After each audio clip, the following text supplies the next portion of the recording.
BMW M5 f90. The car was unveiled at the Gamescom in August 2017, to promote the launch of Need for Speed Payback.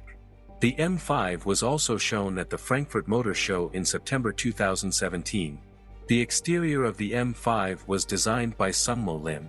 The M5 is produced alongside regular 5 Series models at the BMW Dingolfing plant in Germany. The f90 M5 is based on the G35 series and uses an all-wheel drive powertrain, being the first time that an M5 has not been rear-wheel drive. However, the all-wheel drive system is biased towards the rear wheels. It can also be configured to send power to the rear wheels only, if the electronic stability control is disabled.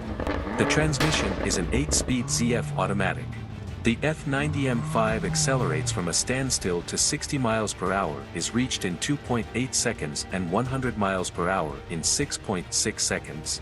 The standing quarter mile is achieved in 10.9 seconds, making this iteration of the M5 a 10-second car.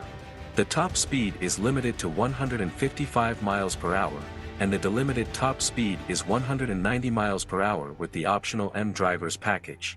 Despite the added weight of the all-wheel drive components, the weight of the f90 M5 is approximately 40 kilograms lower than the previous generation M5.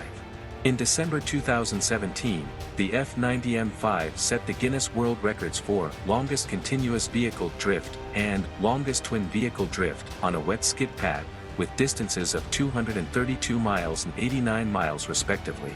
The M5 CS is the first CS version of the M5, along with versions of the M3, M4, and M2. It is 116 kilograms lighter than the regular M5. This is because of more use of carbon fiber and other lightweight parts. It only comes in 3 colors, 2 of which are BMW individual colors, Brands Hatch Grey Metallic, Frozen Brands Hatch Grey Metallic, and Frozen Deep Green Metallic.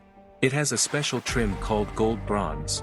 The engine power has been increased to 626 horsepower, but the top speed remains at 190 miles per hour. The car entered production in March 2021.